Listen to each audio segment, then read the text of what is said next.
Bonjour et bienvenue dans ce 4e épisode de la saison 2 de Tarot Tor. Si vous ne connaissez pas encore le principe, nous allons utiliser le tarot pour découvrir le portrait de mon invité au travers de 12 questions. Un questionnaire reposant sur le monomythe de Joseph Campbell, une structure narrative ayant inspiré la majorité des blockbusters hollywoodiens et que j'utilise désormais pour vous faire découvrir mes invités. Pour chacune de mes questions, l'interviewé tirera une carte du tarot au hasard pour l'inspirer et le guider dans sa réponse. Pour ce nouvel épisode, je vais vous présenter une autrice que j'ai eu la chance de rencontrer il y a plusieurs années dans le cadre de mon travail alimentaire et que je considère désormais comme une véritable amie. C'est probablement pour cela que je l'ai invitée chez moi pour vous parler de ses créations. Bonjour, je m'appelle Lou Barthomier, je suis autrice, j'ai publié 2 romans et à côté de ça, j'écris pour un duo qui s'appelle Le Traquenard, dans lequel je chante avec mon frangin. Le premier livre de Lou, La Funambule, est sorti en 2017 aux éditions Itinéraire. Le deuxième, Ce que nous aurons connu d'inconnu, vient de sortir aux éditions L'Harmattan. Mais elle participe également au Traquenard, un duo musical qui a sorti son premier album en 2021, chef-d'œuvre. À la vie comme à la selle, tu prends les vessies pour des lanternes.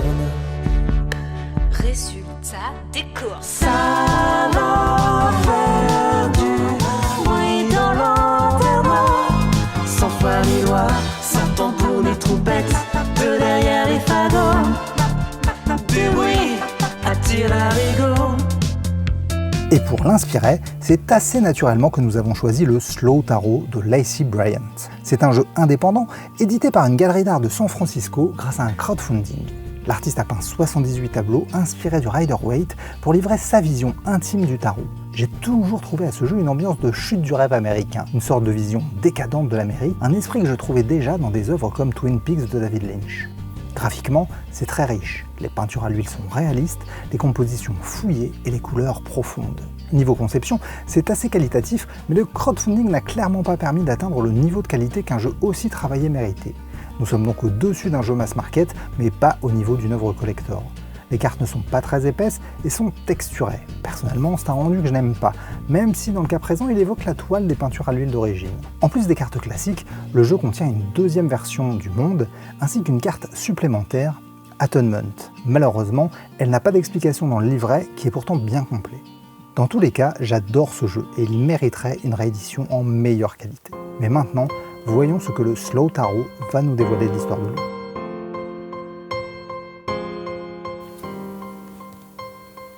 The Fool.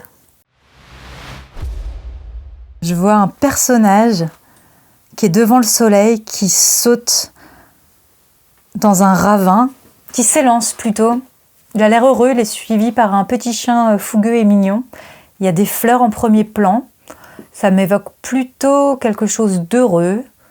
C'est baigné de soleil. On est plutôt vers les montagnes, en altitude, proche des cieux, avec ce petit animal fidèle qui le suit. Et puis là, il a une besace qui est prise par l'élan. Donc il a quelques affaires avec lui, et puis il a une position vraiment de « on y va », quoi, on s'élance et d'accueil des choses. Le fou, plus connu sous le nom de Mat en France, est la première ou la dernière carte des arcanes majeures. C'est une carte d'impulsion. Elle symbolise le fait de partir à l'aventure, de se lancer, d'avoir un nouveau départ. Elle évoque aussi l'insouciance ou une grande confiance. Je crois que quand même j'ai toujours voulu être écrivain, finalement. Donc en fait, je crois que ça me ramène à l'enfance quand même. Et puis cette carte, c'est une carte vraiment qui m'évoquerait l'enfance. Alors pas la mienne, mais l'enfance telle que elle est souvent représentée dans certains livres, dans les chansons, telle qu'on la décrit un peu comme l'insouciance, comme on va ensuite en parler un peu comme d'un paradis perdu. L'été, on allait voir mon grand-père dans les Hautes-Alpes. J'en reviens là où j'ai joué là-bas. Et c'était drôle de revenir sur les lieux de mon enfance parce qu'il y avait un côté où je revoyais les petits ruisseaux qui coulent et la montagne, un côté très beau. Et j'aimerais me rappeler de l'enfance que comme ça. Pour le coup, ça ressemblait pas trop à ça, mon enfance intérieure en tout cas. Et parce qu'il faut répondre à la question au bout d'un moment et non pas circonvoluer. J'ai toujours écrit, depuis que je sais écrire du moins, c'est-à-dire en CP, a priori. J'ai toujours écrit des histoires. J'ai écrit beaucoup de poèmes, petite. J'adorais la poésie. Je crois que je comprenais pas tout. toujours pas d'ailleurs, mais il y a une sorte d'élan comme ça dans la poésie qui porte, une sorte de musique de la langue qui fait qu'il y a des images, des rythmes et des sons qui sont très évocateurs et qui, même si tu sais pas trop ce que tu dis, t'impulse quand même une dynamique, quelque chose qui te dépasse, un peu cet élan qu'il y a là sur la carte, je trouve. Et donc j'écrivais des poèmes, en revanche ils étaient très sombres. Mais alors très très sombres, ils finissaient tous mal. Ils étaient écrits au masculin, je pense, parce que tous les poèmes que je pouvais lire étaient écrits par des hommes. Donc la femme, très souvent, dans les poèmes d'amour, les faisait souffrir un petit peu. Donc moi, je préférais être cet homme qui aime, ce poète qui aime, qui parle bien et tout, plutôt que de la meuf qui fait souffrir.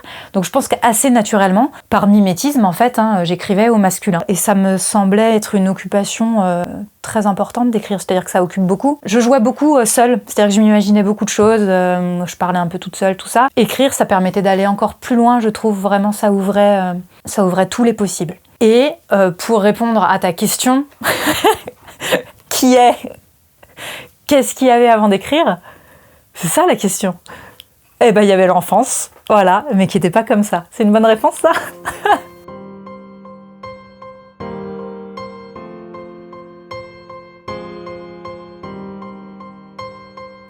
Eh ben, elle est chouette.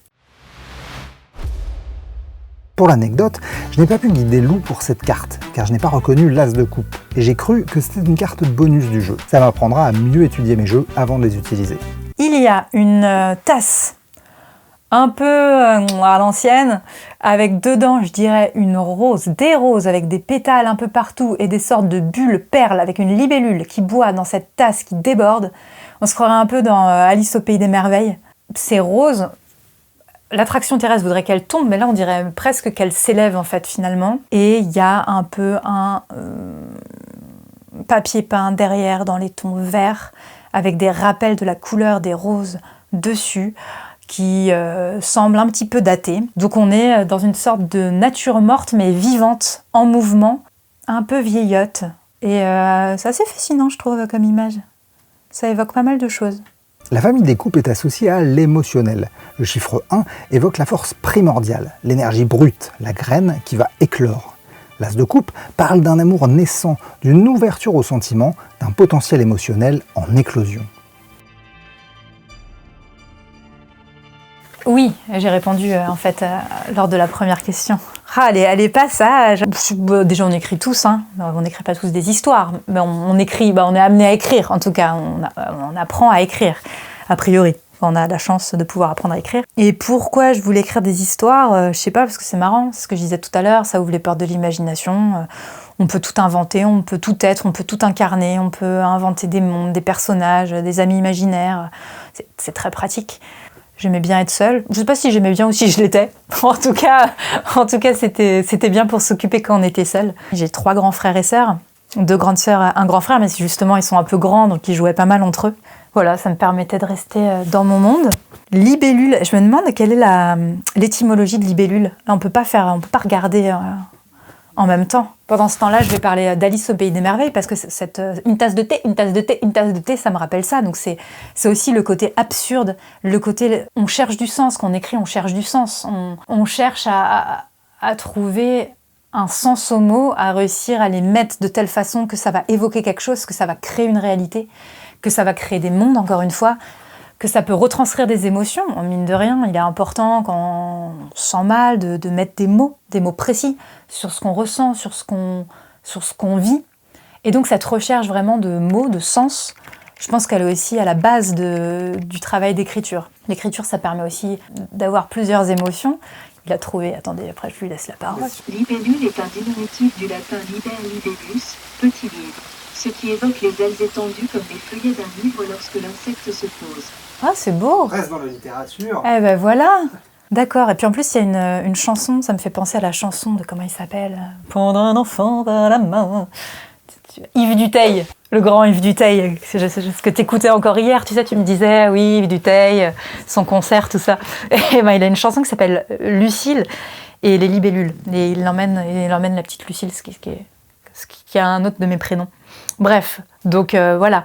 Donc, Les émotions, j'en étais là. La littérature, oui, ça permet de créer, de provoquer des émotions, que ce soit être ému, dans le sens de la tristesse, mais on peut faire rire aussi. Et ça, avec le traquenard, qui est mon duo de chansons, on joue beaucoup avec la langue, on essaie de faire passer des messages, on essaye aussi à notre petit niveau d'être drôle. Et essayer d'être drôle avec les mots, c'est pas facile. C'est un vrai travail d'orfèvre, mais qui est intéressant et qui est très riche. Donc voilà, ça m'évoque à la fois Alice de l'autre côté du miroir, où on part comme ça dans des mondes oniriques. La libellule, une petite libellule. Et puis ces roses-là, oui, ça va contre l'attraction terrestre, c'est-à-dire qu'on ne sait pas dans quel sens ça va, tout est possible. Et c'est ça, tout est possible dans la littérature.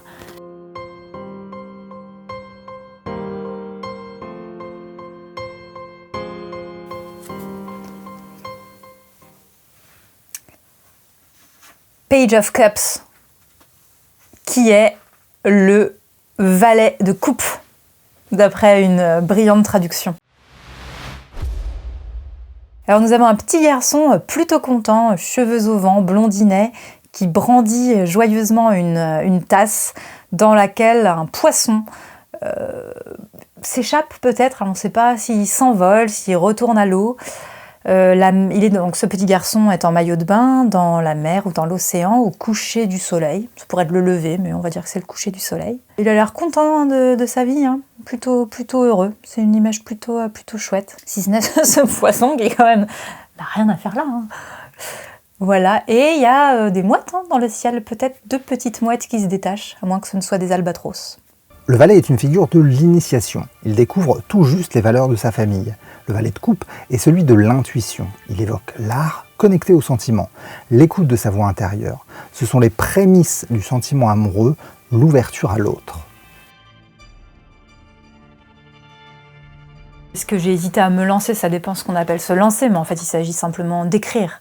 Quand on écrit, on se lance pas, on écrit. Qu'est-ce qui a fait que j'ai envoyé mon livre à un éditeur? C'est ça la question. Eh ben, je l'ai pas fait pendant très longtemps, hein. Avant d'envoyer mon premier roman, donc La Funambule, qui s'appelait à l'époque, que j'aurais aimé appeler Le temps d'apprendre à vivre. Il est resté très longtemps dans mon tiroir, je l'ai remanié, je l'ai revu, puis je l'ai relaissé. Et je l'envoyais pas parce que je connais les chiffres des manuscrits acceptés, pardon. Donc je savais que j'avais aucune chance d'être publiée. Et puis en fait, je savais même pas si j'avais très envie qu'on me lise finalement. Moi, ce que j'avais envie de faire depuis toujours, j'avais envie d'écrire un roman qui s'appellerait Le temps d'apprendre à vivre. C'est un roman d'apprentissage. Voilà, ça, je le voulais et je l'avais fait. Et à cette époque, donc peu de temps avant que je me décide à l'envoyer, ce qui s'est passé, c'est que avec le traquenard, le duo de chansons, mon frère, qui est l'autre moitié du duo, avait pas trop le temps à ce moment-là. Et donc, artistiquement, j'avais fini mon livre. On n'avançait pas sur nos chansons. Et je peinais un peu à recommencer autre chose, certainement parce que je me disais qu'il y avait de l'inachevé. Et donc, un peu comme ça, j'ai regardé quelques éditeurs qui acceptaient des romans par Internet, parce que j'avais pas envie d'imprimer et d'envoyer, de dépenser des sous, sachant que c'était vain, et de dépenser des feuilles. Enfin bon, voilà, il y a une démarche un peu comme ça, très nihiliste. Donc je l'ai envoyé à quelques éditeurs, et pour revenir sur le refus, personne ne m'a dissuadée, si ce n'est qu'en fait, on sait tous que c'est très difficile de devenir écrivain, qu'on ne va pas en faire son métier. Donc en fait, j'ai jamais eu cette ambition-là. Et ensuite, j'avais jamais parlé de mes livres à proprement parler à mes amis. C'est-à-dire que tout le monde savait que j'écrivais des petites choses. J'ai eu mon blog comme tout le monde quand les gens avaient leur blog. Mais c'est tout. Donc personne m'a dit non, surtout, ne te lance pas. C'est pas comme c'était ma grande ambition. J'en ai parlé à personne finalement. Donc le refus, il était uniquement dans ma tête. Mais pour moi, c'est de l'absurde, un peu comme cette carte. C'est ça, on a un poisson dans une tasse, et on est là, qu'est-ce que j'en fais? Et en même temps, il y a l'océan à côté, remets-le dedans, il sera mieux que dans ta tasse. Je sais pas comment l'image fonctionne là, mais dans ma tête, ça a du sens. Un truc un peu absurde, un peu une goutte d'eau dans l'océan. C'est ça, j'ai envoyé une goutte d'eau dans l'océan, j'étais avec ma tasse, avec mon poisson, et à un moment, je me suis dit, allez, je le laisse s'échapper pour rejoindre le grand tout.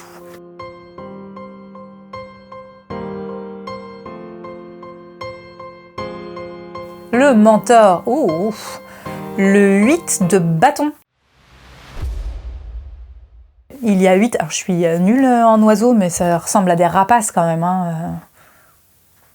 Ouais, il me dit rien. Bon, en tout cas, il y a 8 rapaces qui tiennent de leurs pattes des bouts de bois, de branches enflammées, tels des balais de sorcières, mais enflammés, et ils volent tous vers une même direction. La carte est dans des teintes assez sombres. Je trouve ça assez menaçant. Si tu les croises dans la rue, t'es pas détente. Je pense que tu rentres dans un hall d'immeuble et t'attends que ça se passe, quoi. Ouais, voilà ce qu'elle m'évoque. La famille des bâtons est celle de la passion, de l'énergie. Le chiffre 8 évoque la perfection, la fluidité. Ainsi, le 8 de bâton symbolise la rapidité, le fait de se sentir dépassé, d'être en roue libre. Ici, la carte représente aussi les grandes espérances, ou l'impulsion nécessaire pour se lancer. J'ai pas eu à proprement parler de mentor, mais j'ai fait un lien pendant que tu parlais et que j'ai oublié, mais ça va me revenir. Écoute, c'est pas grave. En tout cas, le 8, je suis née en 88, c'est mon chiffre, tu vois, le 8, c'est un peu l'infini comme ça, tu vois. Et c'est un chiffre que j'aime bien, effectivement. Voilà. Bon, pas la question. Oh non, en revanche, alors j'ai pas eu d'auteur ou d'autrice mentor. J'ai des auteurs que j'adore, hein, que j'aime beaucoup, dont j'apprécie la plume, ça oui. Maintenant, des modèles, des guides, non. Et je me rappelle que justement, j'en souffrais pas mal plus petite. J'avais très envie d'avoir un peu un modèle, d'être fan, hein, comme les personnes, mes amis, qui avaient des posters à leur mur. Et je trouvais ça chouette, en fait, de pouvoir suivre comme ça, d'avoir un guide quelque part. Et cette question du guide, elle est assez ambivalente chez moi, parce que j'avais vraiment envie de ça, d'avoir un guide, quelque chose qui m'animerait, une passion et puis un modèle. Et à la fois, j'avais très peur de ça. J'ai pu côtoyer plus jeune, on va dire, des groupes un petit peu sectaires. Et cette question justement du guide, du modèle, de rentrer, de suivre une voie et de suivre quelqu'un, ça me faisait très peur aussi. Et donc je pense que ça a toujours été assez ambivalent. Et quelque part, oui, je me suis toujours méfiée de cette question de mentor. Et en même temps, c'était quelque chose qui me fascinait, parce que je me rappelle que quand j'ai découvert l'existence des sectes, je trouvais ça fou. Je me disais, putain, il y a des gens, ils peuvent en fait inventer une religion. Alors déjà, bon, on va pas partir sur des questions de religion, mais bon, déjà, bon, voilà. Mais inventer une qui, a priori, qui est pas inventée depuis très longtemps et qui fait pas cause commune, et fédérer des gens autour, plus ou moins tout et n'importe quoi, et tirer beaucoup d'eux. Et je me disais, mais moi, c'est ça, moi je veux je veux être gourou plus tard. Je trouvais ça vachement bien. Alors bon, je crois que je voulais pas vraiment être gourou. En revanche, c'est un de mes projets de livre, de parler de ça, de l'emprise. Mon roman qui vient de sortir parle de l'emprise, mais de l'emprise dans un cadre intime. Pas d'une emprise organisée comme ça. Et ça, j'aimerais en parler dans mon 3e roman. Tout ça pour dire que la question du mentor, je suis pas complètement partie trop loin, même un peu. Ouais, elle est importante et ambivalente, je trouve. Mais à défaut d'avoir une vraie personne de chair et d'os qui me guidait, ou même ne serait-ce qu'un prof, quelqu'un qui aurait pu m'encourager, ce qui n'était pas le cas parce qu'encore une fois je ne parlais pas du tout du fait d'écrire spécialement, j'avais dans des livres des modèles. Et par exemple dans les 4 filles du Dr March, alors c'est le modèle de beaucoup de petites filles et peut-être d'enfants, mais de petites filles en tout cas, il y avait Jo March qui écrit. À l'époque c'est fou, alors elle se fait appeler Jo, diminutif, voilà, elle veut être un homme, parce qu'en fait c'est pas vraiment qu'elle veut être un homme, je pense c'est qu'elle veut être libre et qu'elle veut sortir du carcan qu'on lui impose et ne pas devoir répondre aux injonctions qui sont celles qu'on fait aux femmes et aux filles. Et donc voilà, et cette personne qui essaye d'être libre, et donc à l'époque pour être libre en gros, faut être un homme, hein, et qui écrit et qui essaye d'être publiée, et oui, elle me fascinait, et elle inventait des histoires, du théâtre, et elle écrivait son manuscrit à la plume au coin du feu. Toutes ces images, c'est vraiment une imagerie qui est nourrissante, je trouve, parce que j'écris pas à la plume, et pas au coin du feu. Mais ça donne envie. Parfois, j'ai envie d'écrire et je me rends compte qu'en fait, j'ai envie de cette imagerie-là, de moi en train d'écrire. Alors que finalement, quand j'ouvre mon ordi, que je suis comme ça et qu'il n'y a rien qui sort, c'est beaucoup moins séduisant. Pour autant, j'ai quand même envie d'écrire.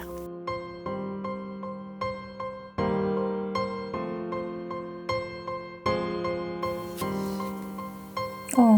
Le 5 de coupe, pardon, j'ai oublié de dire que c'était le 5 de coupe. Alors, on est dans un intérieur, une maison plutôt cossue, je dirais. Il pleut à l'extérieur, il y a une fenêtre avec des barreaux serrés. Et il y a un petit garçon, a priori, un petit enfant en tout cas, qui pleure les deux mains sur son visage et il a cassé comme moi tout à l'heure, de la vaisselle, de la porcelaine. Et il est très affecté. Et cette vaisselle brisée est en premier plan. En deuxième plan, il y a ce garçon. Puis ensuite, il y a encore une sorte d'alcôve dans laquelle il y a cette fenêtre pluvieuse. Et sur le mur, derrière la table, une fenêtre dans laquelle se reflète une porte entrouverte. Donc, est-ce que quelqu'un vient de la gronder ? Cet enfant vient de repartir, ou est-ce qu'il aimait beaucoup cette vaisselle, ou est-ce qu'il a peur qu'on le gronde ? On ne sait pas. Je crois qu'il y a un chat. Ouais, il y a un chat qui se lèche tranquillou, il fait sa toilette comme si de rien n'était au fond à gauche vers le rideau. Ça, c'est des chats, ça. J'en ai rien à faire. Solidarité, zéro. Le chiffre 5 est celui du changement et des crises. Le 5 de coupe évoque les regrets. C'est une carte de deuil, de perte. Elle implique une mutation dans vos émotions et vos besoins, mais c'est aussi l'idée d'aimer trop ou d'aimer mal. Ah là là, mais il y a tellement de choses que j'ai envie de dire qui répondent pas à la question. Mais parce que, non, mais c'est important. Parce que le seuil, quand j'ai dû changer de nom pour mon roman, donc que je voulais appeler, comme je l'ai dit 8 fois auparavant, Le temps d'apprendre à vivre, qu'on pouvait pas, c'était déjà pris, c'est tiré d'un vers d'un poème d'Aragon. Enfin, c'est tiré, oui, d'un poème d'Aragon, c'est un vers d'Aragon. J'ai dû un peu réfléchir à des titres, et il y en a un qui me plaisait bien, c'était la phobie du seuil, qui est un terme qui apparaît dans le roman.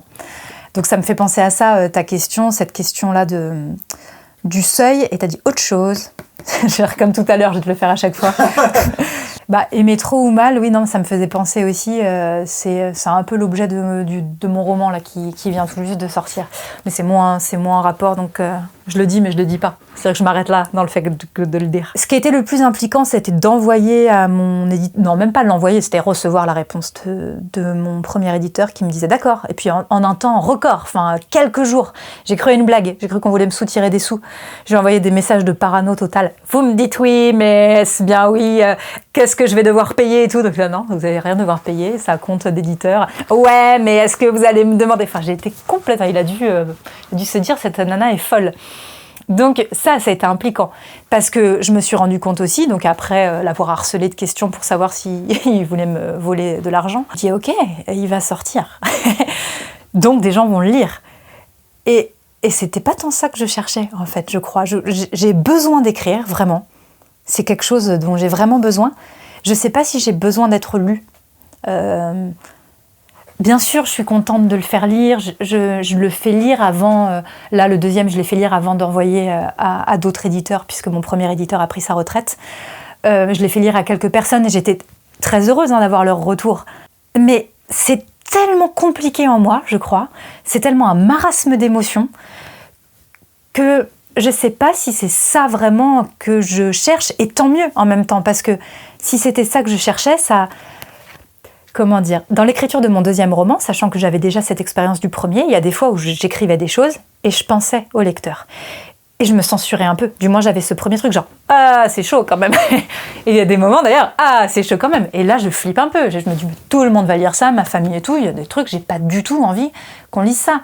Mais j'avais envie de l'écrire, j'avais besoin de l'écrire comme ça. Donc, ouais, ce côté définitif, c'était ça. C'est quand j'ai su qu'il allait sortir et j'ai su qu'on allait me lire.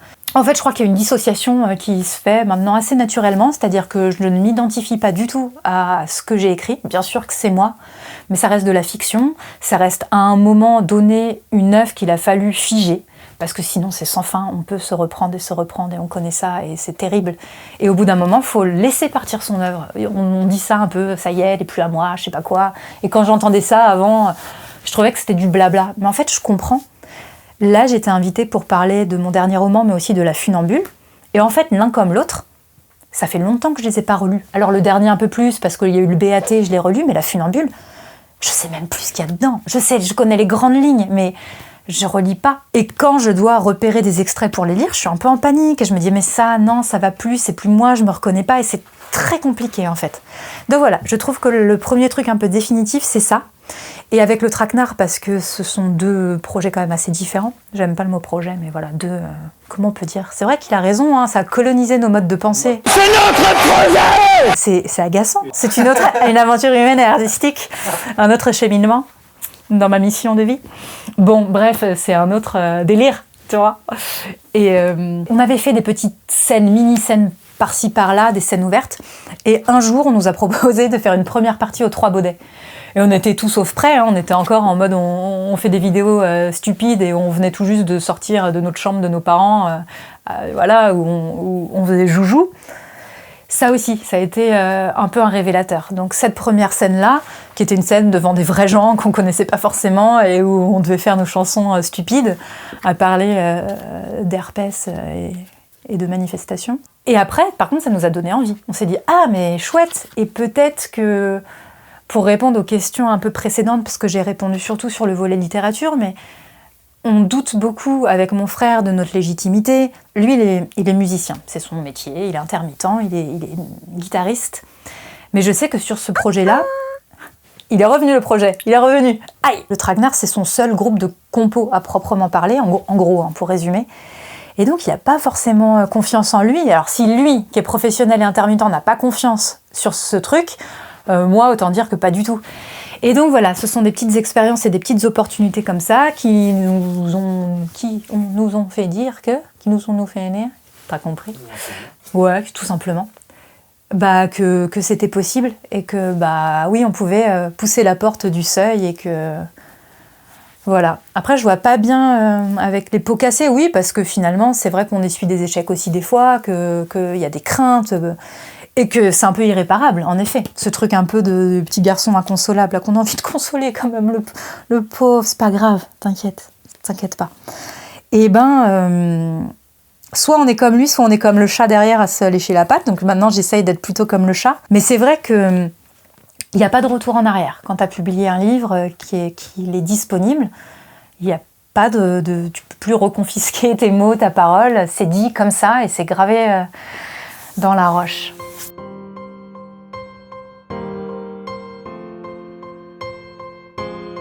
Donc je pioche la carte et je t'explique tout. Oh, voilà. C'est quoi ? C'est le 7, qui veut dire 7, de Once. Donc le 7 de bâton, je vais y arriver. Je fais pas du tarot tous les 4 matins. C'est un jeune homme à lunettes, aux cheveux bruns, qui grimpe une échelle. Je pense qu'il essaye de la grimper, plus que d'en redescendre. Il y a des petites feuilles qui poussent sur les bois de l'échelle, sur les barreaux. C'est une échelle en corde et en bois. Derrière, on dirait le ciel, the sky. Parfaitement bilingue. Jaune. Alors on ne sait pas si c'est de la fumée d'incendie, je ne pense pas. Mais c'est bizarre parce qu'à la fois, ça pourrait être une épreuve, on pourrait imaginer un incendie derrière, il monte, c'est fatigant.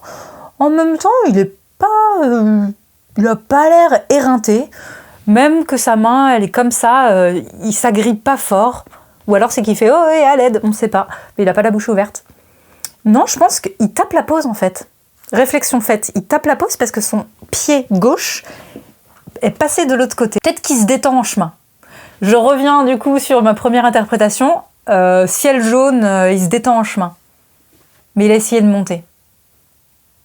Et il y a un peu de verdure et ça quand même, ça fait du bien. Je suis perdue avec cette carte. Le chiffre 7 est celui de la détermination.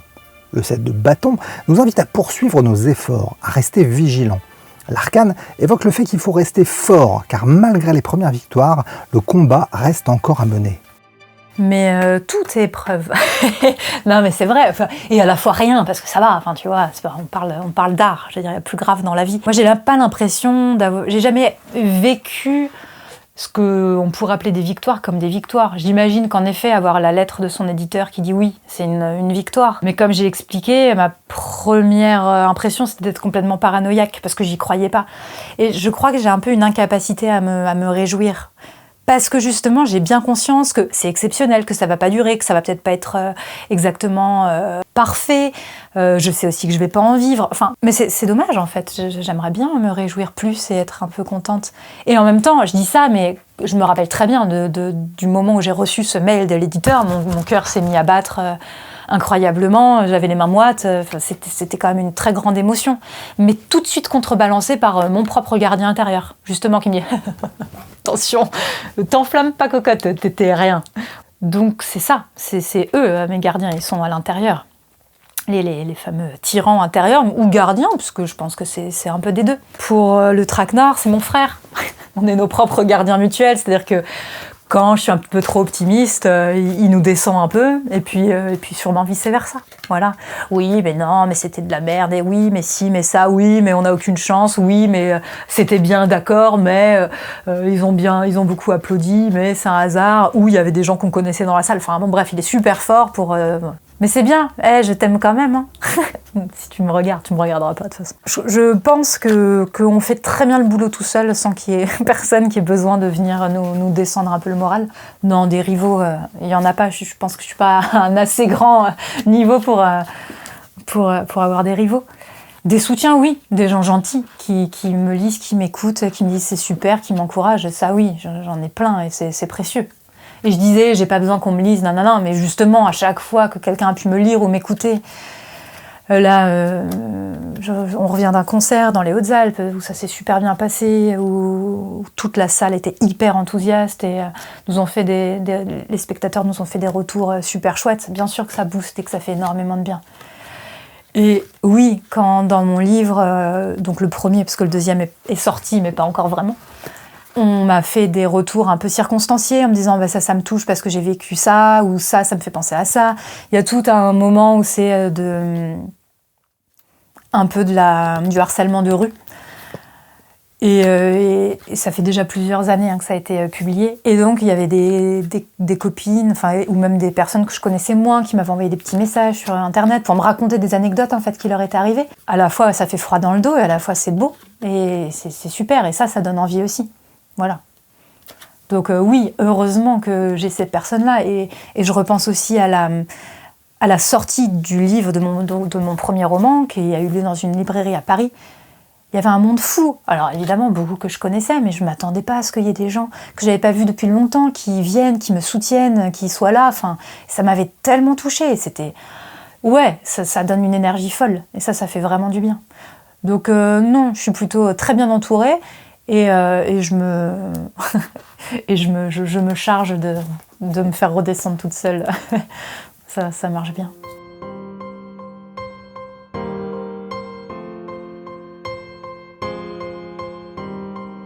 Alors, ouh, la vache, le 3 d'épée. 3 épées ensanglantées qui poignardent un cœur qui est encadré dans des dorures. Et les épées sont elles-mêmes dorées. La famille des épées fait référence à l'intellect. Le chiffre 3 est celui de la créativité et de la fertilité. Ici, le 3 d'épée évoque le fait de relever des défis par la logique ou une volonté de faire évoluer son intellect. L'arcane peut aussi symboliser la surconfiance dans des concepts mal maîtrisés. Sacrifice, j'irai pas jusque-là. Non, parce qu'encore une fois, c'est pas mon métier. Donc j'ai pas besoin, j'aurais pu dire je quitte tout et vais vivre en ermite sans le sou dans la montagne. Je l'ai pas fait. Donc oui, c'est des mini trucs, c'est des comment on va dire, des ajustements plutôt. Je le prends pas comme des sacrifices. Alors après, je dis ça, mais en fait, je suis très torturée par rapport à l'écriture, parce que c'est très compliqué. J'écoute pas mal de podcasts de grands écrivains qui parlent un peu de la manière dont ils travaillent. Et tous quasiment disent que faut faire que ça. Et ils sont hyper conscients qu'ils sont privilégiés, eux, parce qu'ils sont talentueux aussi. Et qu'ils ont besoin de ce temps-là, qu'ils ont besoin de se couper parfois de tout et d'avoir un temps dédié à l'écriture et tout ça. Et que avoir une vie et essayer dans les interstices d'écrire, c'est très compliqué et pour eux, c'est infructueux. Et je pense que pour moi, ça l'est aussi. Et j'arrive pas à avoir cette hygiène de travail et ce rythme de travail que certains amis à moi ont. C'est-à-dire qu'ils vont réussir tous les soirs en rentrant du travail entre 18 et 20 ou 19 et 21, je sais pas quelle heure ils rentrent du travail, mais bref, à écrire un peu. Et puis le week-end, une plage de 4 heures.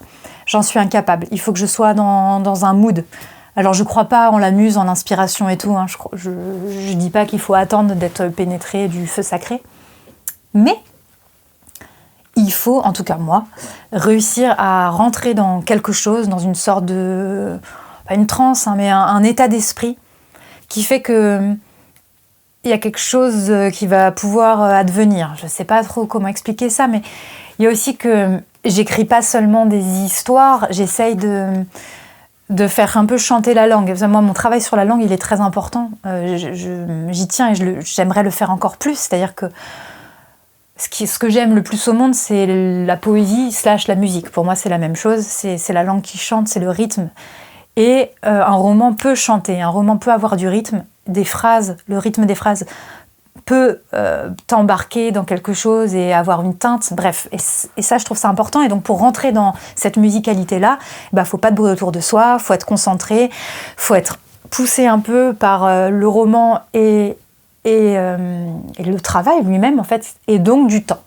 Donc, j'ai pas fait de sacrifice, mais à chaque fois, c'est des petites déchirure en fait de me dire ce week-end je vais voir telle et telle personne, et j'adore et souvent je continue à faire ça, mais justement je m'en veux et je me dis j'aurais pas dû accepter cette invitation, et en même temps je suis très bien entourée et j'aime voir les gens, mes proches, et donc voilà, toujours j'en suis à me poser des questions, mais est-ce qu'il faudrait pas que je me recentre un peu plus et je vois moins de gens et je me coupe un peu du monde, et en même temps ça me convient pas tout à fait. Donc, on peut appeler ça des sacrifices. Après, par rapport à d'autres vrais sacrifices que des gens qui ont des vrais sacrifices à faire font, ça va.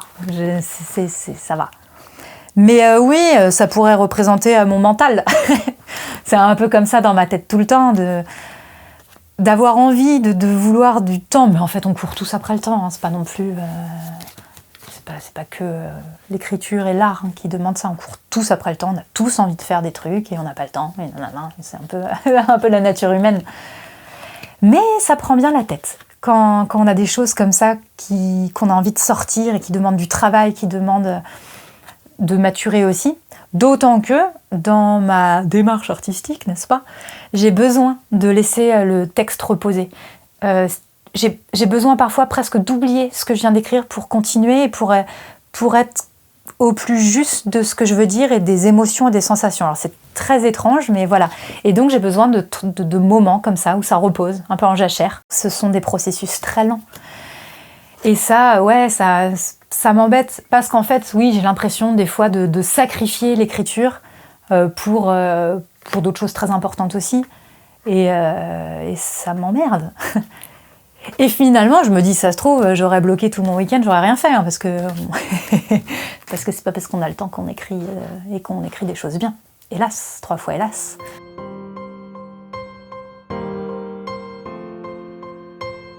Suprême! Ah ouais, on dirait les jeux de mon père quand on était petit. Alors, on est sur le 2 de coupe, pardon, j'oublie de le dire à chaque fois. Alors, je pense que c'est un couple. Le mec fait flipper, on peut le dire. Il a un petit bouc, les cheveux plaqués en arrière, le regard sévère.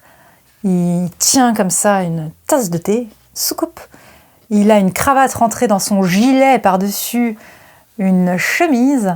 Et il est tatoué dans le cou, je sais pas trop ce que c'est une balance. Et il y a une femme avec une boucle d'oreille en plume, ou c'est peut-être pas une plume, elle est tatouée sur le bras avec des fleurs qui se retrouvent par ailleurs en premier plan et puis tout autour d'eux. Elle a une robe rouge, tandis que lui est plutôt avec un gilet noir, blanc, gris pour le reste des vêtements.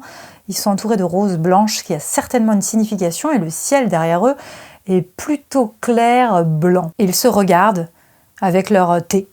Ah, il est tatoué sur le bras aussi. Le chiffre 2 est celui de la rencontre et de la dualité. Le 2 de coupe évoque une rencontre amoureuse ou amicale, une union spirituelle. C'est la carte de la collaboration, de la rencontre des semblables, de l'âme sœur irréaliste, de l'autre qui nous rassure. Quand on a trouvé un éditeur, c'est quand même cool. C'est rare, c'est chouette. Et j'avoue que quand pile au moment où mon 2e livre est enfin prêt, il a pris sa retraite, là on se dit, putain, va falloir tout recommencer. Ouais, ça a été un peu difficile. J'ai beaucoup hésité, en fait, à chercher un autre éditeur, à me dire, et à pas laisser tomber. C'est pas des hésitations, voilà, très graves et tout, mais c'est décourageant. C'est un peu repartir à zéro, regravir la montagne. Et c'est relou. Après, il y a eu des moments pas hyper agréables. Les salons, il se passe rien, on est seul derrière le stand, ce genre de choses. Mais ça fait partie de la vie de tout auteur. Ou des concerts qui sont un peu dans des conditions pas terribles et du coup, on n'a pas d'écoute et c'est compliqué et t'as l'impression un peu d'être un pantin. Mais un vrai coup dur, non, parce qu'encore une fois, c'est pas mon métier. Enfin, il n'y a pas d'enjeu, vraiment. Alors, on donne beaucoup de soi. On se met... comment dire ? Oui, on donne de soi, quand même. On s'expose. On est exposé. Et ça, parfois, ça peut faire peur. On peut avoir envie d'arrêter. Mais je crois que le besoin d'écriture est tel qu'il reprend le dessus. Et puis, surtout, avec un livre, finalement, je peux l'écrire... Si j'ai la chance d'être publiée, je peux aussi vraiment me mettre en retrait, ne jamais en parler, ne jamais avoir aucun contact avec les lecteurs. C'est parce que chouette, mais je pourrais, pour me protéger totalement. Mine de rien, ça peut rester quelque chose de solitaire. La scène, non, moins. Et c'est marrant parce que là, c'est la carte donc, du duo. Ça me fait penser un peu au duo avec mon frère et l'ambivalence. On a fait une chanson sur des relations... frère-sœur, qui s'appelle Frère et Sœur, c'est original. Et c'est une chanson qui marche avec des rimes, des rimes qui n'arrivent pas ou qu'on devine. Rien à faire, ta présence me plonge en enfance. Joie de l'insouciance, chaque jour t'appelle sur mon portable, tu es vraiment un super frère. Une pure bouffée d'air. Je ne sais pas comment tu te débrouilles pour sans arrêt casser les codes. Tu refuses les modes, tu t'es éprise de ce Bernard, sans surprise c'est un vrai copain. On s'entend super bien. Ça illustre bien, je crois, justement cette dualité qu'il peut y avoir à la fois donc parce que c'est un peu la carte finalement. C'est à la fois le duo et en même temps la dualité. C'est ça que tu me disais dans la carte, je crois. Bref, ça me fait penser à ça. Donc des coups durs, non. Quand on est seul, c'est soi et soi-même. Quand on est à deux, c'est les hésitations de l'autre. C'est plutôt ça aussi, les aspirations de l'un, de l'autre. Et puis quand on bosse avec son frère ou sa sœur, c'est encore un autre délire. C'est particulier la famille. C'est à la fois top parce qu'on se connaît très bien. Et en même temps, on peut se dire pas mal de choses, mais peut-être plus que ce qu'on dirait à un ami ou à quelqu'un. Peut-être qu'on fait moins attention à nous aussi. On se ménage peut-être un peu moins, et parfois c'est difficile. Ça reste stimulant, mais voilà, il y a ce truc, je crois que c'est quand même très particulier, ouais, de travailler comme ça sur de l'artistique avec quelqu'un de sa famille.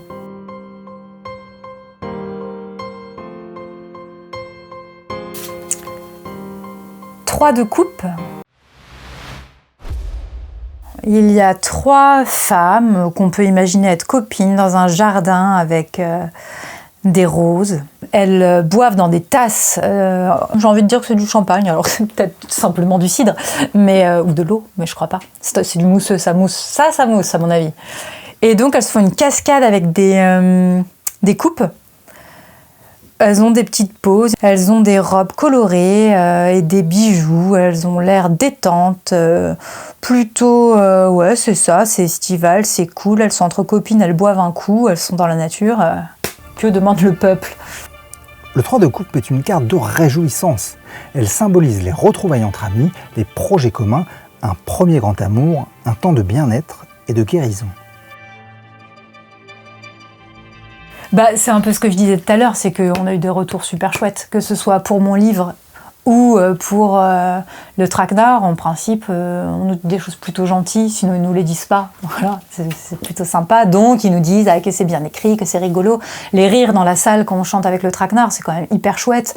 Ou encore une fois, les témoignages dont je parlais tout à l'heure par mail, par exemple, de personnes qui viennent me dire que ça résonne en elles. Ça, c'est des récompenses parce que on t'a lu, on t'a écouté, on t'a entendu, ça a résonné, on veut partager avec toi quelque chose de ça. Et ça ouvre un espace, d'un coup, on rencontre les gens, on échange, ouais, c'est beau, je trouve ça très beau. Et Et ça fait très plaisir, c'est hyper valorisant, ça fait du bien, j'avoue. Hein. Quand on vient de dire « Ah, c'était trop marrant, c'est super bien écrit », t'es content. Et encore une fois, tout le monde ne doit pas le penser, mais quand les personnes qui viennent te le dire, bah, tu prends. T'es là, ok, je prends. Tu viens d'être 1 heure sur scène, ça fait hyper plaisir. Donc c'est ça, je pense, les récompenses. Moi, c'est ça qui vraiment me pousse en fait à continuer, parce que je me dis, bon, ça trouve écho chez certaines personnes. Alors je dis qu'on dit pas quand c'est pas bien, mais si, je pense que j'ai quand même eu quelques personnes mes plus proches qui m'ont dit que bon, voilà, ça les touchait pas, ou ceci, cela. Donc ça existe aussi. Il y a ce discours-là aussi. Et c'est bien de pouvoir l'entendre, et c'est bien même si on le sait qu'évidemment, ça parle pas à tout le monde, et je pense que c'est ça, le plus grande récompense. Et puis les moments chaleureux qu'il peut y avoir, je repense à la signature, toutes ces présences d'un coup, hyper enthousiastes, c'était gentil en fait de leur part d'être là. Voilà, moi je trouve ça fou, et ça me fait beaucoup de bien. Et je me dis, ouais, il y a des personnes comme ça qui viennent spontanément te soutenir, qui prennent le temps de te le dire, qui prennent le temps de te dire qu'ils ont aimé, ou parfois moins, mais qui prennent ce temps-là. Je trouve ça beau.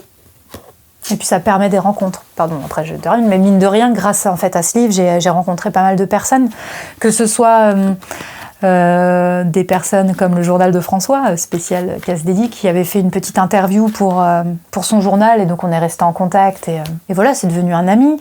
Ou d'autres personnes qui, par ce biais, avaient trouvé mon livre sur internet, et qui m'ont envoyé un message sur Facebook, j'ai répondu, il m'a répondu, on a répondu, et que finalement ça a créé des liens. Et pareil pour la musique, et donc en fait finalement petit à petit on se fait inviter par-ci par-là, et on apprend à connaître des personnes, et soit c'est juste pour un moment et c'est super, soit ça devient des personnes qui nous sont chères, et je trouve ça quand même magique.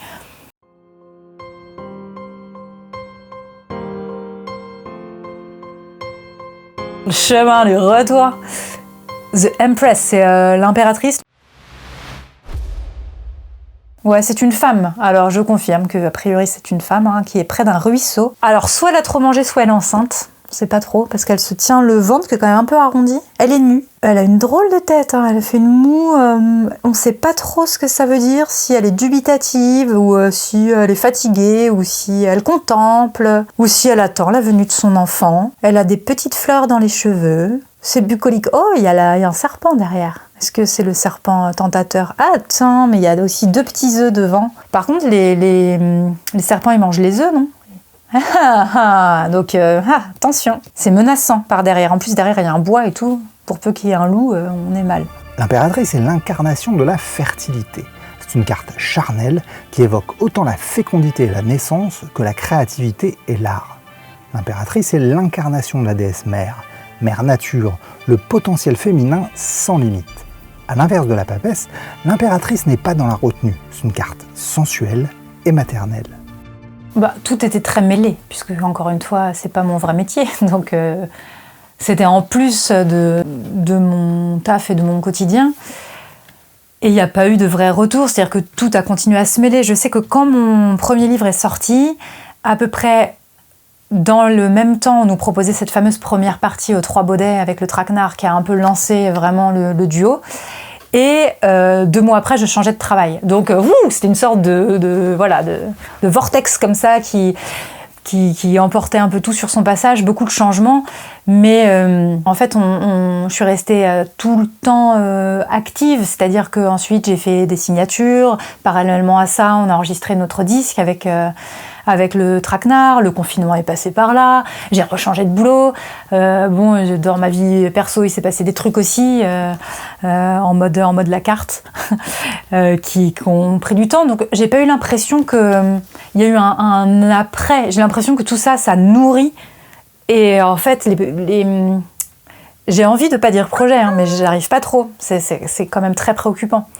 Les différentes propositions artistiques qu'on a pu me faire aussi entre-temps. Il y a eu d'autres choses qui se sont greffées. On a travaillé avec une amie un album pour pour enfants, qui est toujours en cours, parce que voilà, mais on a commencé ça. Beaucoup de choses différentes, mais j'ai pas eu l'impression d'un après. Si ce n'est que, si, c'est vrai qu'au bout d'un moment, la date de sortie de mon livre s'éloignait. Je voyais que donc il est sorti en 2017, mon premier roman, et c'est vrai qu'on commençait à être en 2020, 2021, je me disais déjà! Et j'avais envie d'en faire un autre, ça oui. Mais en même temps, quand mon livre est sorti, La Funambule, j'avais déjà commencé celui qui vient là de sortir tout juste, Ce que nous aurons connu d'inconnu. Et donc j'étais déjà dessus. Et là, par exemple, et ça c'est un petit peu terrible, c'est que c'est ce qu'on nous dit aussi en musique. On nous dit, voilà, vous avez travaillé comme des fous, vous avez fait votre maquette, donc pour un livre, tout, la couve, les machins, tout est prêt, vous avez fini le truc. Pour vous, c'est fini, mais en fait, c'est là que ça commence. C'est la promo, c'est faut y aller, machin. Pour moi, c'est tellement dur. Pour moi, ce livre, Ce que nous aurons connu d'inconnu, dont j'ai parlé à personne, en fait, personne ne le connaît, donc je sais qu'il faudrait que j'y aille, et pour moi, ça y est, c'est déjà du passé, j'y suis depuis 5 ans, je veux dire, j'ai tellement envie de passer à autre chose, j'ai une idée, et là, ma seule envie, c'est d'avoir du temps, de consacrer du temps, et de faire des sacrifices, comme on disait, pour m'y consacrer, quoi. Et je sais qu'il ne faut pas faire ça, et peut-être que je vais finir par trouver de l'intérêt, et un regain de motivation à parler de mon dernier roman. Je pense qu'il y a de la peur aussi, dedans. Je pense que, voilà, se confronter... Encore une fois, il y a des choses... Quand je les ai écrites, quand je les ai relues, j'étais là, ah là là, bon, bah ouais, mais c'est ça que je veux dire, bah, ce serait bien c'est anonyme, mais non, je vais le signer, c'est bon. Mais en gros, tout se nourrit. Il y a toujours des choses en cours, et c'est ça, on est toujours fécond de quelque chose qui va arriver, mais elle n'a pas l'air ravie de l'être, hein. Elle se demande, c'est un peu ça des fois, genre, bon, voilà, ça y est, c'est fait, et puis il faut repartir. Donc non, il n'y a pas eu d'après-coup à proprement parler, parce que j'ai pas eu l'impression qu'il y a eu de moment de creux, vraiment. Et encore une fois, avec le traquenard, là, ça a pris le relais, on a sorti l'album, ensuite on a fait des concerts, et là on va enregistrer d'autres chansons, et là, en fait, ce qui nous manque, c'est du temps. Là, justement, on est en train de croiser les agendas, et comment on va faire, et quelle date pour répéter, et quelle date pour arranger, quelle date pour enregistrer. Et c'est ça, le vrai problème. Et à la fois, on a des chansons sur le feu qu'il faut qu'on termine, qu'il faut qu'on peaufine, d'autres, on a des idées. Donc, en fait, j'ai toujours un milliard de choses à faire, et j'ai pas le temps de les faire. Donc, un après, non, j'ai pas vraiment l'impression. Mais en revanche, je peux dire que je suis très contente quand même que ce livre sorte, parce que c'est vrai qu'il y a un nouveau truc, un nouvel objet. Je l'ai pas encore vu, hein, mon livre, ça je l'ai pas dit, mais je l'ai pas encore eu dans les mains là. Je vais bientôt l'avoir, mais tu vois, bon, ça, je pense que ça va être un moment aussi qui est quand même. J'ai beau faire la nana détachée, je pense que ça va être un grand moment pour moi, hein, je veux dire. Mais tout ça, c'est très ambivalent dans ma tête.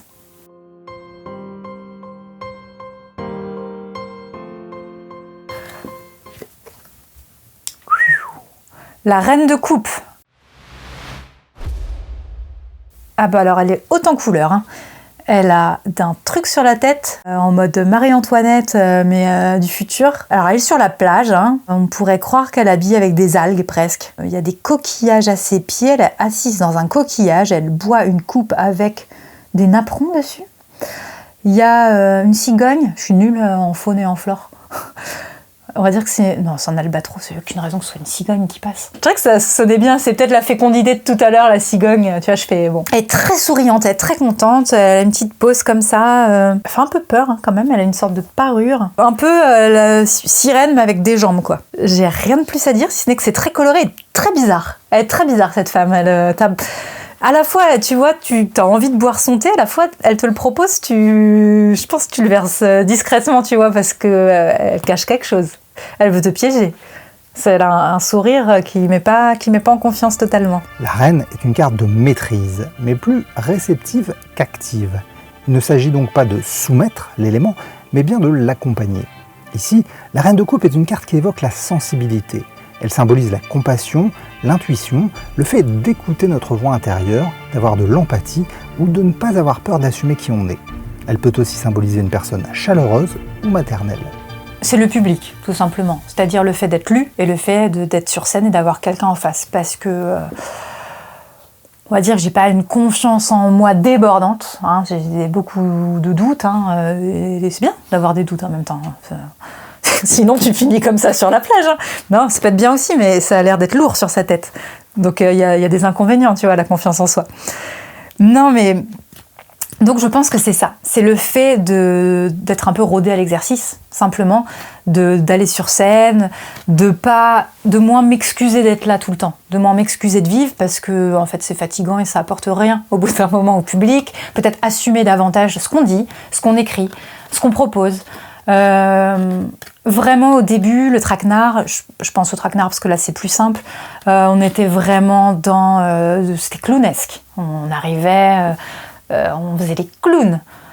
Maintenant, on fait les crétins. on fait les pitres. Non, mais on le fait toujours un peu.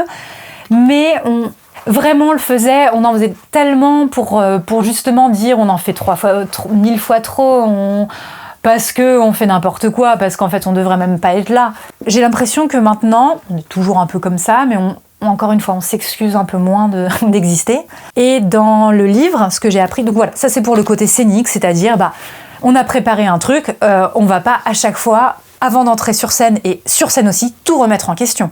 Parce que même parfois, on voyait que certains trucs marchaient pas ou fonctionnaient moins, certaines chansons, certaines propositions.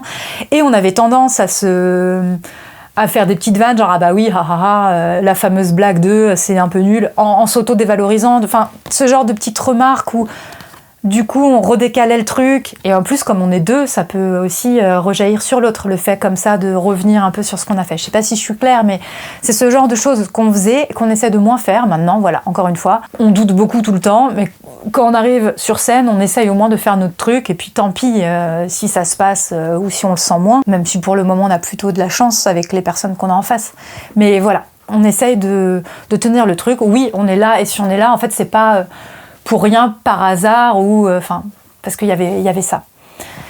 Et avec le livre, c'est ce fameux truc de maintenant je sais que je vais être lue par des vrais gens, j'ai cette expérience du premier roman, et c'est comment faire pour me détacher de l'écriture, c'est ce dont on parlait tout à l'heure, mais ça je pense que c'est hyper important. Déjà, ne pas penser à la réception quand je suis en train d'écrire, et même si c'est parfois impossible, au moins le balayer, vraiment essayer de ne pas me censurer, ou dans ce cas-là, aller faire un tour et revenir et vraiment me concentrer, parce qu'il y a des fois où en effet, je suis dans l'écriture pure et dure, et j'arrive à ne pas y penser. Et quand je sens que parfois je me dis « Ah mais ça quand même, non, je veux pas ». Et c'est dur, honnêtement c'est dur, parce qu'il y a des choses qu'on n'a pas spécialement envie de partager ou sur lesquelles on n'a pas envie de revenir. En fait, parfois, il y a juste des choses que j'ai envie d'écrire, de dire parce que je veux les dire comme ça, à ce moment-là, et c'est tout. Mais j'ai pas envie de faire des débats dessus. Parfois, il y a une part d'artistique, mais j'ai pas ensuite envie d'aller faire un débat forcément politique autour de mes livres, en tout cas. C'est un peu confus, mais il y a un peu des trucs de cet ordre-là. Donc ça, c'est pas simple. Et se détacher, me dire que voilà, c'est une œuvre, on va dire, un instant T, et voilà. Et c'est comme ça, et l'assumer. Encore une fois, en fait, assumer ce qu'on fait, c'est important. Mais c'est pas simple, non pas qu'on veuille pas assumer, mais que tout est toujours perfectible, et il y aurait toujours à rajouter, à redire, à expliquer. J'ai pas envie d'expliquer pendant 1000 ans, parce qu'ils sont pas comme ça, mes romans. Ils sont pas... encore une fois, c'est pas des brûlots politiques. J'ai des choses que j'essaye de mettre dedans, hein. Je m'y attache et c'est important pour moi, mais c'est pas leur but premier. Mais j'essaye de mettre du rythme, de la poésie, encore une fois bien sûr des idées, mais qui vont dans le roman, qui font partie de ce truc-là. C'est pas forcément clair, même pour moi là quand je le dis, mais ouais, il y a un peu de ça, je crois.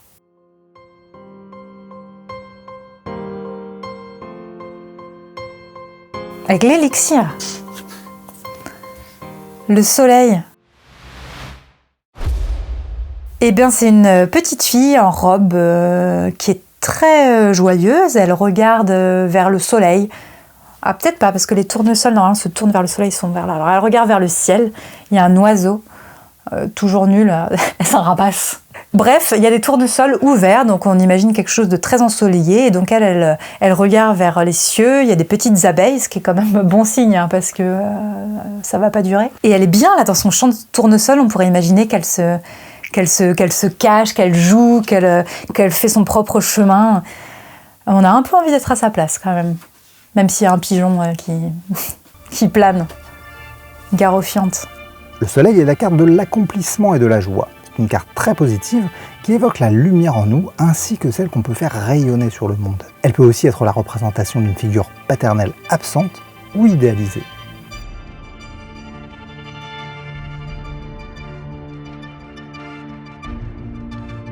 L'élixir, ce que je peux transmettre, c'est de l'élixir du suédois. C'est un élixir que ma mère fait et faisait quand on était petit.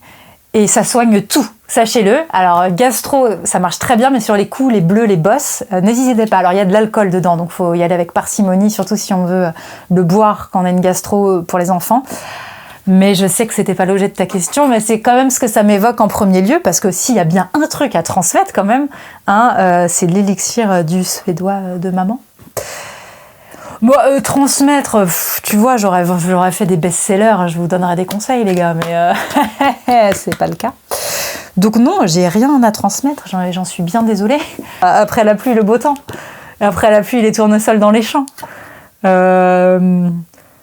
Tu vois, si t'as peur des rapaces, dis-toi que c'est un pigeon, change ton mindset, tu vois. Tu vois, sois new age, quoi. Non, j'ai pas grand-chose, j'ai pas en mode le sage, tu vois. Ouais, Lao Tzu a dit, non, il faut trouver ta voie. C'est tout ce que je peux te dire.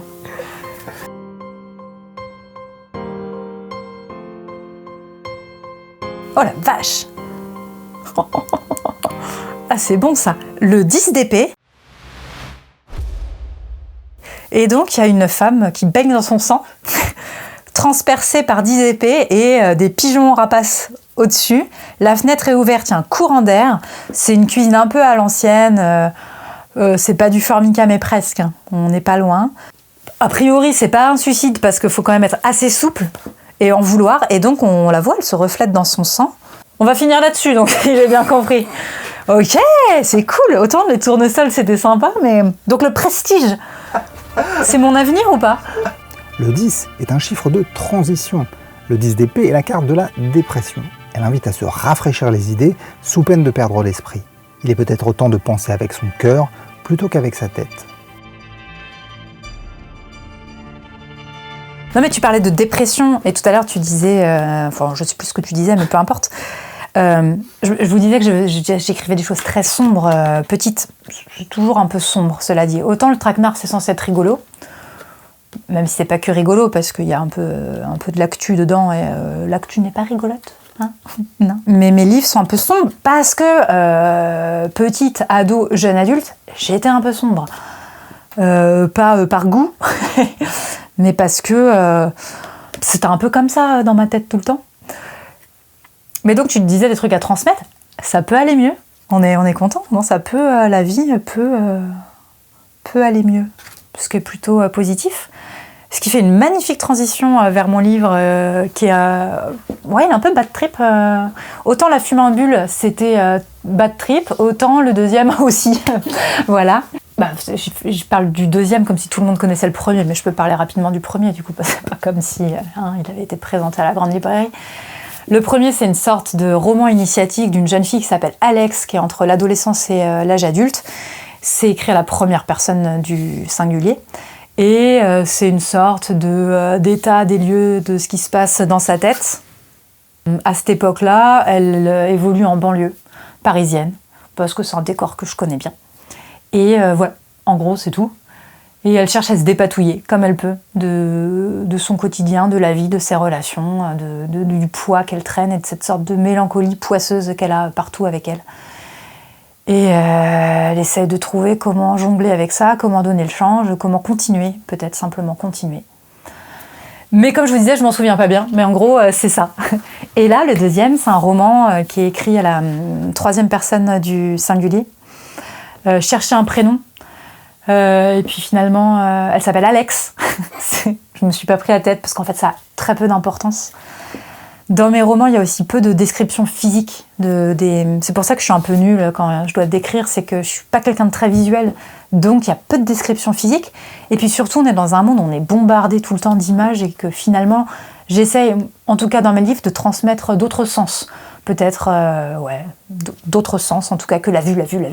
Bref, Donc ça parle d'une jeune psychologue, Alex, qui est témoin d'un accident un jour en sortant du taf. Elle voit quelqu'un qui tombe de l'immeuble et qui s'explose par terre. C'est le seul élément qui est autobiographique du livre. C'est une petite scène charmante qui m'était arrivée, ma collègue et moi.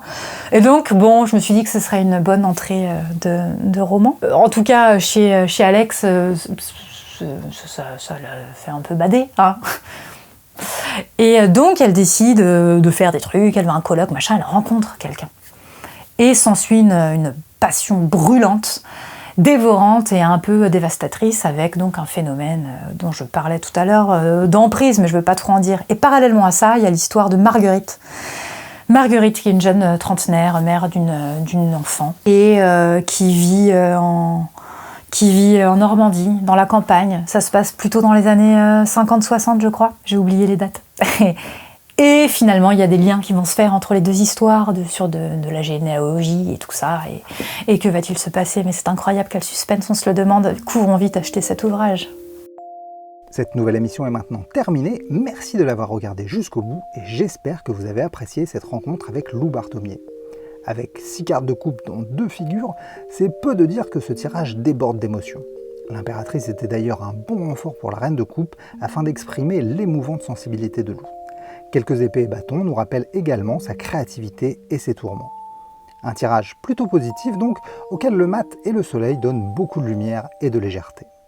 Si vous avez aimé la vidéo, n'hésitez pas à la liker ou la partager et pensez à vous abonner pour ne rater aucun des futurs épisodes. La prochaine émission sortira dès le mois prochain, puis il faudra attendre septembre avant une nouvelle interview. Une fois encore, je vous invite à me dire en commentaire qui vous souhaiteriez voir dans l'émission pour cette prochaine saison. Comme à chaque fois, vous pourrez trouver un lien vers les œuvres évoquées dans la description de la vidéo. Je vous souhaite de bonnes lectures et je vous dis à la prochaine. Je lui ai dit mon prénom et il a rigolé. Il a fait la bise à mon père, il l'a tutoyé. Il m'a serré la main après avoir éternué. Il a commandé un dé à noisettes allongé avec un sucre et demi. Il a tué le respect. Ouais, il a tué le respect.